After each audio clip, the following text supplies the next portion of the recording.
Good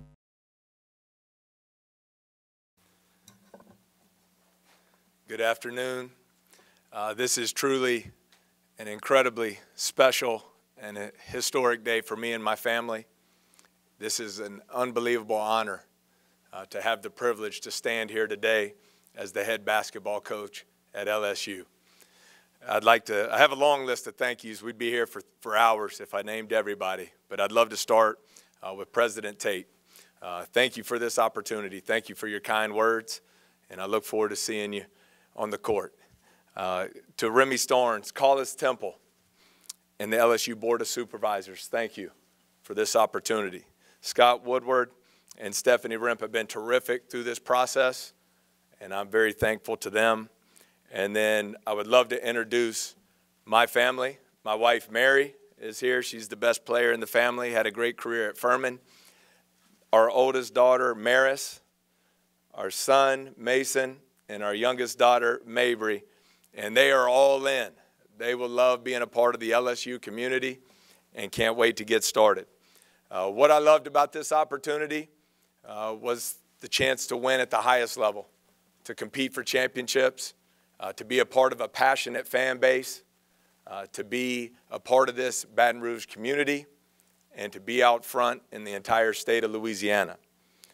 For me, as we get started, I can't wait to build relationships with our players. Always believe that. You win in life with people. We're going to have high character people in our organization.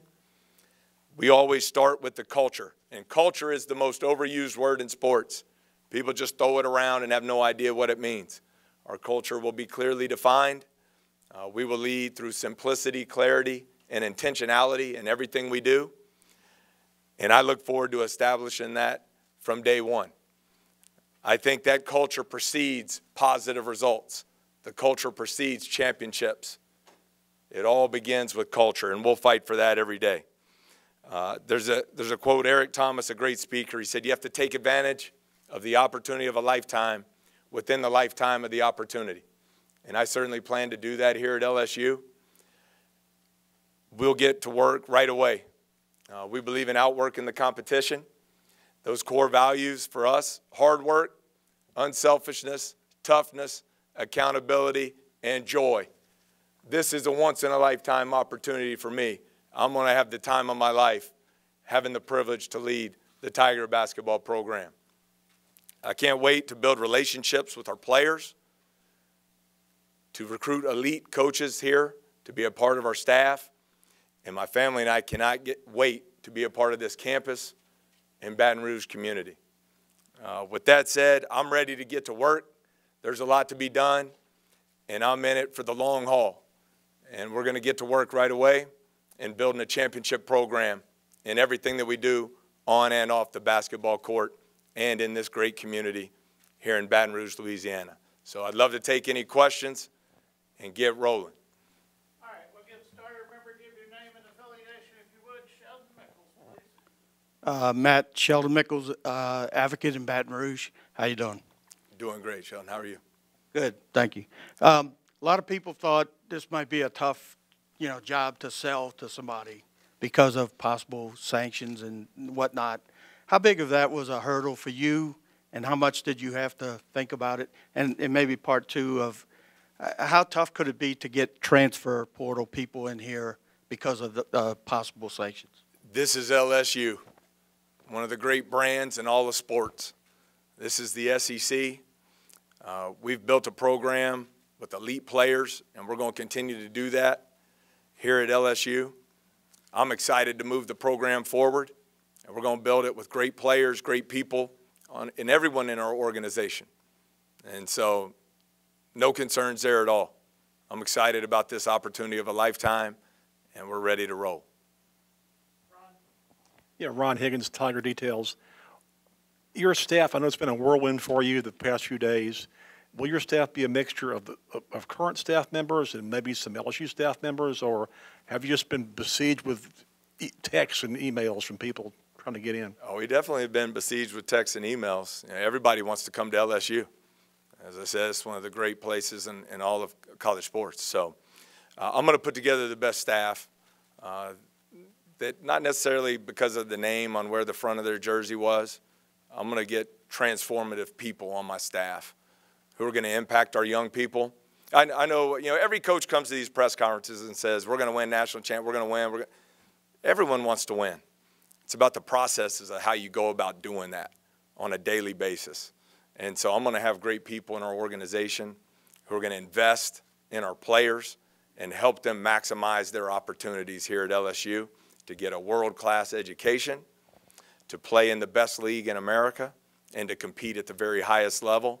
We've developed pros in the NBA, the G League, the Euro League for many years, and we're going to recruit the very best here at LSU. So back to the staff, it'll be a mixture of everything. Hey, Coach McMahon, Glenn West with LSU Country. Nice to meet you. I guess kind of just have you had a chance to talk with any of the players on the current roster, and just what are some of the boxes you want to get ticked here in the first several weeks of your tenure here? That's the most important thing here. We've hit the ground running. We've hit the ground running. Going to invest a lot of time with our players. I want people who want to be here. I want people who want to be a part of something special, because that's what we're going to build here. We're going to do things the right way. And we're going to make sure we're developing young men, not only on the court. I know everyone wants to play in the NBA. The average career is 3.5 years. So it's going to be an all-encompassing program.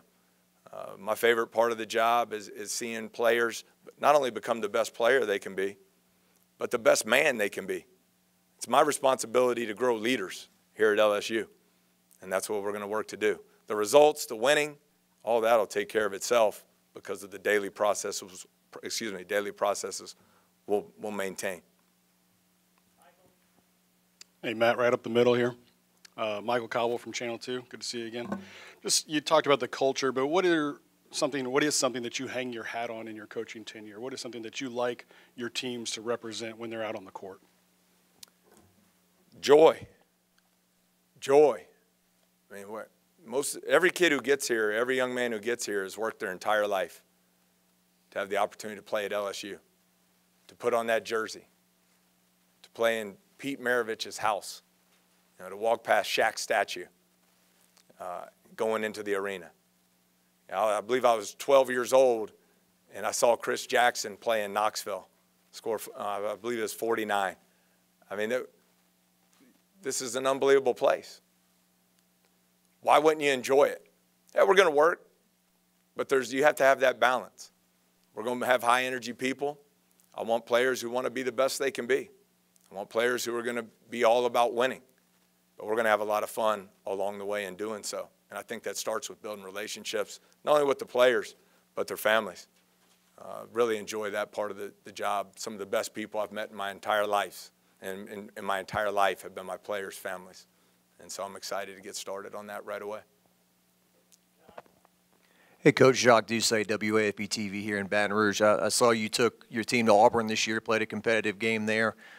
I'm sure you'll talk about basketball as basketball, but what are the challenges of the league, the Southeastern Conference, and how much they've improved in recent years?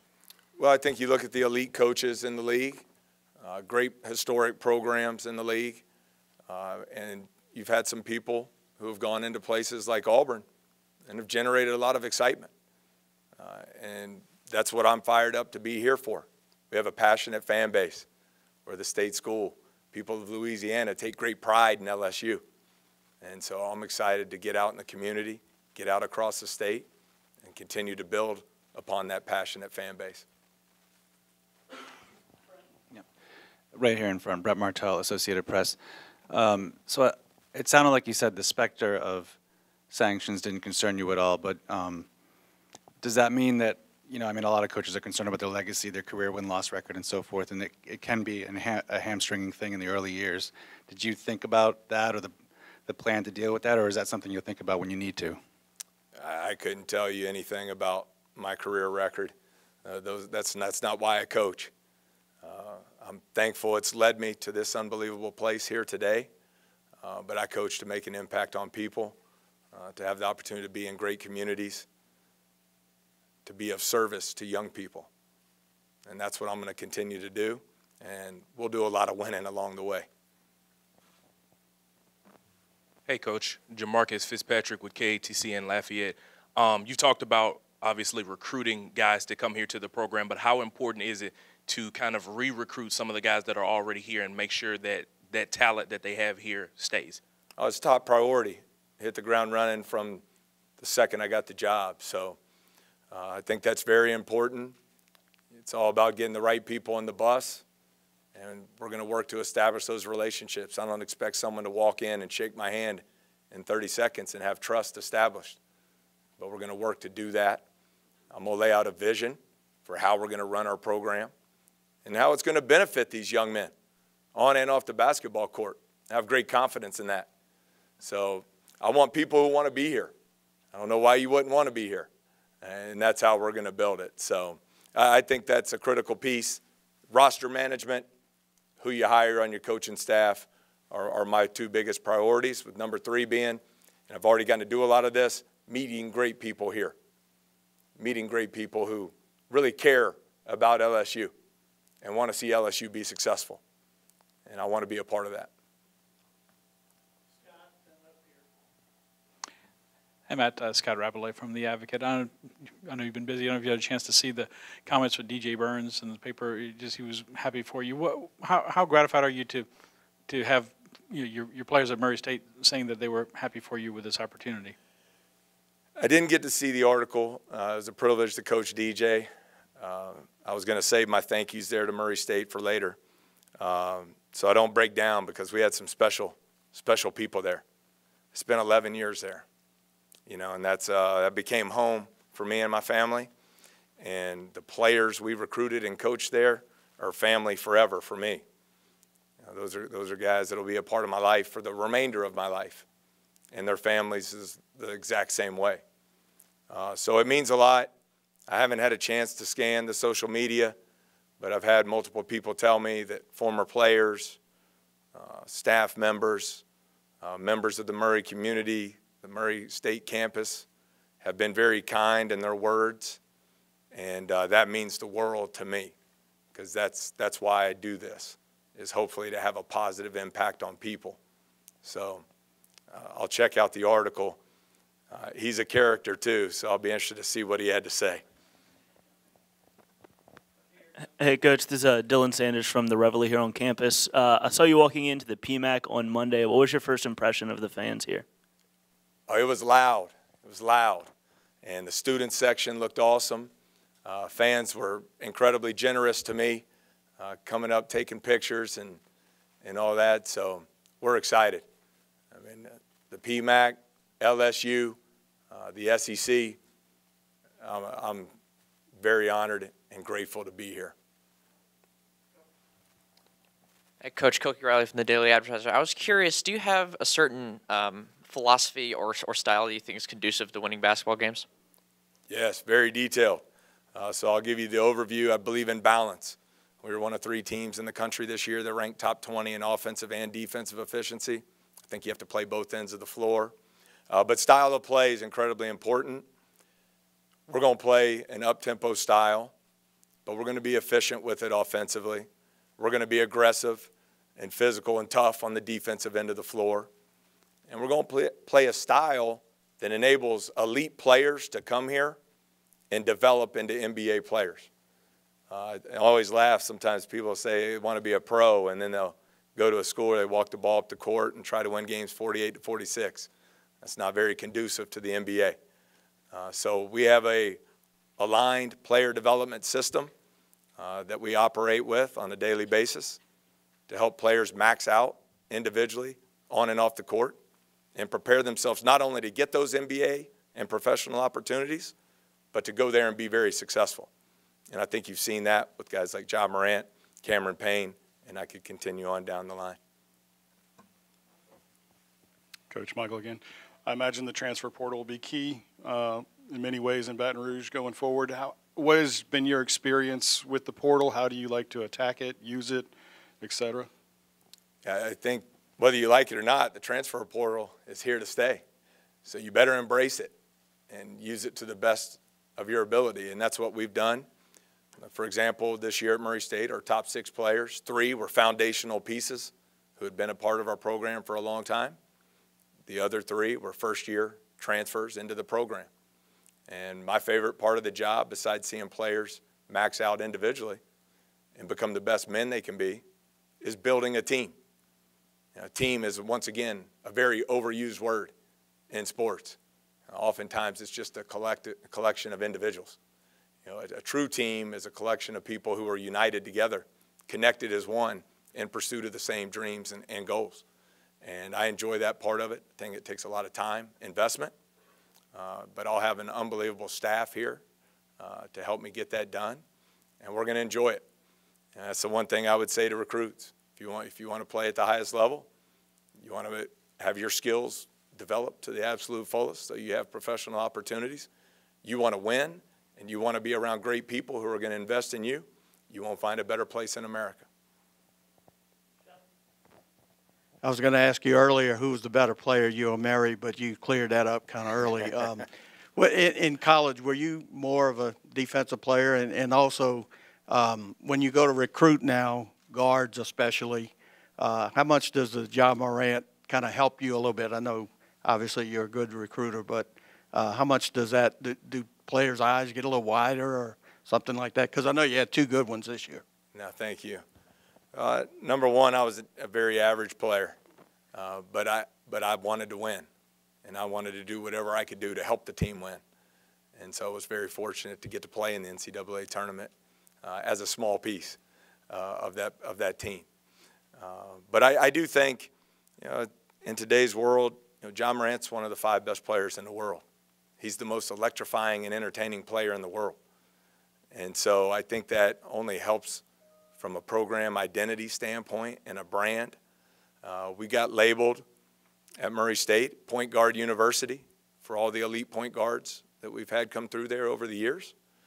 But this past year, our shooting guard, Tevin Brown, is the all-time leading three-point shooter in the history of the league. He went over 1,900 points, 400 assists. He's top 10 in every category that matters at Murray State. Our 6'10", 245-pound big man, KJ Williams, was the player of the year in the league. Came to us from Cleveland, Mississippi. Worked like crazy. We invested a lot of time to grow and develop his skills, and now he's poised to make a great living playing this game for a lot of years. So it's not just about the point guard play. We believe in balance. We believe in balance at every position. Take a couple more, Glenn. Do you remember when you first heard the name Ja Morant and how you got to recruit him and then sign him if you could? It's amazing that he was so unknown early on. Well, he was young. Ja was a young senior, but sometimes people forget he played on an AAU team with Nick Claxton, who was a first-round NBA draft pick. So it wasn't like he wasn't seen. I think when I saw him first, you saw right away, obviously, the physical tools. But then when you get to know people and you can then judge the heart, the toughness, the competitiveness, will to win, his ability to impact and make the people around him better, you got to be thorough there. Anybody can walk in the gym and see who can dunk and who can shoot. That's how a lot of those stars get assigned in the recruiting rankings. But you have to have a very thorough and detailed evaluation process for what you're looking for in your program to find special people like that. And we'll look to continue and do that here at LSU. Charles Sandegriff, ESPN Radio. Coach, given that there is going to be some time before there's resolution to the case, are you approaching your first season in anticipation that there'll be some restrictions? And if so, how will that affect your preparation? I haven't even looked that far down the road. We're just here to get to work, build relationships with our players. We get back in the gym starting on Monday, and we're going to start establishing the culture of what LSU basketball is going to be moving forward. I don't ever go into a season with goals of, hey, we're going to win this many games or that many games. We're going to work. We're going to do things the right way. We're going to build the program the way I want to build it, and that's how it's going to go. I think that'll lead to a lot of winning. And we're going to invest in our community. We're going to invest in the state of Louisiana, and LSU basketball is going to be one of the great brands in all of college basketball. Okay. Coach, the other night you said you were familiar with Collis from the AAU circuits, and just how familiar are you with Louisiana basketball and you know, kind of the state in general? Well, obviously very aware of the success Louisiana players had on the LSU Final Four team, and it's an area we've always recruited. I got lucky when my college career ended. The third assistant spot in college basketball made $12,000, and they couldn't recruit. So not many people took those jobs. So I got to get right into it at age 22 as an assistant coach. So for the last 22 years, you know, we've recruited the South extremely hard, great relationships, and that's what it's all about. So I'm excited to get into the state of Louisiana, meet all the high school coaches, spend time with the AAU coaches, those that we already have relationships established with, and certainly meet new people as well. But this is the state school, so we're going to be everywhere in Louisiana in the recruiting. Thank you. Go Tigers.